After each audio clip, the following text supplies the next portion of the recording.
Bismillahirrahmanirrahim. Qala al-mu'allifu rahimahullahu ta'ala wa nafa'ana bi ulumihi ya rabbal alamin. Bismillahirrahmanirrahim. Wa dzakaral musannifu syaratal musi fi ghalih. Wa dzakarah lan nyebut al-musannifu sapa kiai musannif syaratal musi ing syaratnya orang yang berwasiat. Musi itu orang yang berwasiat. Syaratul musi ing syaratnya orang yang berwasiat fi qaulihi ing dalam ucapannya ke musannif, yaitu wa tashihu lan sah opo wasiat. Wa fi ba'din nusakhi wa tajuzu.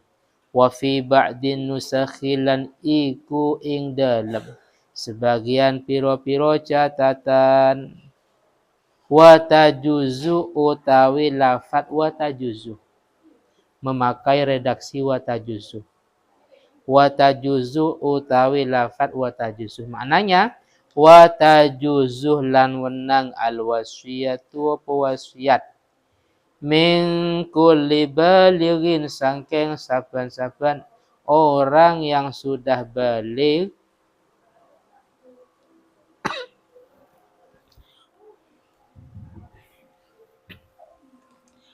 akilin lan berakal sehat. Ai tegese mukhtarin kang kemauan sendiri, memang dia berwasiat tanpa ada paksaan, memang berangkat dari kemauan sendiri. Mukhtarin kang tegese kang kemauan sendiri, hurrin lan merdeka. Wa ing kana walaupun ono sopo wong atau musi kafiron itu orang kafir. Kafiron itu orang kafir. Baik kafir harbi, kafir dimi, mustakman, muha atau yang lain. Dan termasuk murtad. Jadi murtad itu sah wasiatnya kalau kembali ke Islam.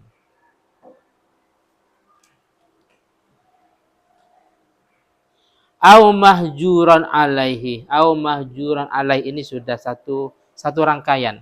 Atau orang yang dicegah tasarrufnya, dihijar.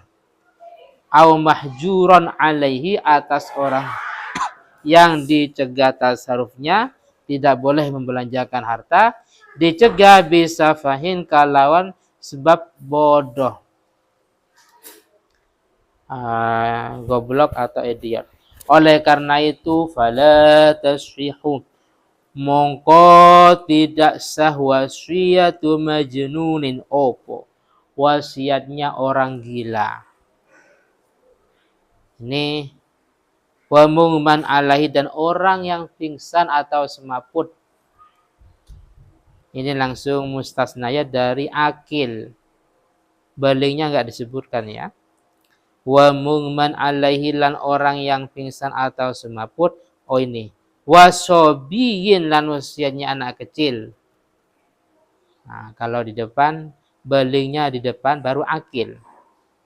Wasobiyin lan wasiatnya anak kecil. Wa mukroh lan orang yang dipaksa. Wa mukroh lan orang yang dipaksa. Wis. Sekarang menjelaskan sekilas tentang syaratnya musi. Apa musiin? Orang yang berwasiat. Paham ya? Jadi sekarang menjelaskan tentang syaratnya orang yang berwasiat. Yang pertama harus baligh. Berarti anak kecil tidak sah wasiatnya. Paham ya? Anak kecil mungkin punya aset banyak, terus dia berwasiat, kalau saya mati, tanah saya wasiatkan untuk pembangunan masjid. Kalau saya mati, saya wasiatkan untuk kuburan umum yang muslim umpamanya. Atau di perorangan, kalau saya mati, tanah itu saya wasiatkan untuk si A perorangan. Yes. Nggak sah, karena syaratnya harus baligh. Yang kedua harus berakal yang normal, berakal sehat. Berarti kalau yang berwasiat itu enggak normal seperti orang gila, atau mungkin orang yang pingsan, ya semaput, nggak sadar, dia wasiat dalam kondisi gila, dalam kondisi dia tidak sadar karena pingsan. Kalau saya mati, karena wasiat kan taklik bil mauti. Wasiat itu digantungkan dengan kematian. Tidak cukup karena itu untuk bangun masjid. Nah, tapi harus kalau saya mati. Jadi kalau memang dia nggak normal akalnya karena faktor gila atau mungkin pingsan, maka wasiatnya tidak sah. Berikutnya mukhtar. Mukhtar ini kemauan sendiri, dan ini juga berlaku dalam hal-hal yang lain, baik muamalah seperti jual beli umpamanya. Jadi kalau dipaksa, Mas berapa ini sarungnya? 100.000, terus ditawar, saya beli 10.000. Paksa itu ada tahdid, wuku'ut tahdid, tahqiqut tahdid. Apa tadi? Ancaman. Saya beli 10.000, kalau tidak rumah ini saya bakar. Kalau tidak toko ini saya bakar. Kalau tidak saya bunuh, saya ambil hartanya. Sekarang juga, paham? Jadi ancaman dalam fikih itu bukan cuma ancaman.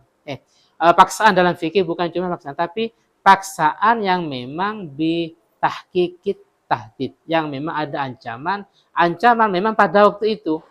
Bedanya gini, saya beli 10.000, kalau tidak besok pagi, kalau tidak nanti sore, kalau tidak 1 minggu lagi tempat ini saya bakar, saya rampok dan seterusnya. Itu bukan ancaman. Kenapa? Karena orang yang dipaksa bisa melarikan diri, minta pertolongan orang lain, dan bahkan bisa melawan. Tapi kalau ancaman memang secara halan waktu itu juga, kalau tidak sekarang juga tempat ini saya bakar, sekarang juga hartanya saya ambil, atau sekarang juga saya bunuh umpamanya. Jadi ikro itu ada beberapa syarat, bukan cuma sekedar paksaan saja. Maka kalau memang orang tersebut mewasiatkan tapi atas dasar paksaan, tekanan dari orang lain, jadi dia mengatakan, jika saya mati, tanah itu saya wasiatkan untuk anak yatim piatu umpamanya, tapi dia dipaksa, paham ya, dipaksa yang memang melalui ancaman pada waktu itu juga, maka kalau seperti itu wasiatnya tidak sah. Sama akan nikah pun seperti itu. Kalau walinya dipaksa, ya nggak sah. Wa min maknal mukroh, ini termasuk mana orang yang dipaksa, samanya orang yang dijampe-jampe. Dulu pernah dibahas dalam forum Basul Masail. Ya. Dulu pernah dibahas orang yang dijampe-jampe itu karena nggak sadar. Paham ya? Jadi mungkin walinya nggak setuju bahwa Mbak Ain nikah dengan si Ain, ini nggak setuju walinya. Terus dijampe-jampe. Ketika dijampe-jampe karena dia nggak sadar, akhirnya dia setuju menikahkan. Maka dalam hal ini akan nikahnya nggak sah. Karena jampe-jampe ini termasuk min maknal mukroh. Itu kalau nggak salah dulu ada di Fatwa Romli-nya. Paham ya? Jadi seperti itu. Jadi kalau awalnya nggak setuju, ketika nikah setuju, perlu dipertanyakan. Khawatir itu setuju sementara. Terus hurrin. Jelas sekarang semuanya merdeka. Sehingga kalau budak maka wasiatnya tidak sah. Tapi sekarang semuanya merdeka.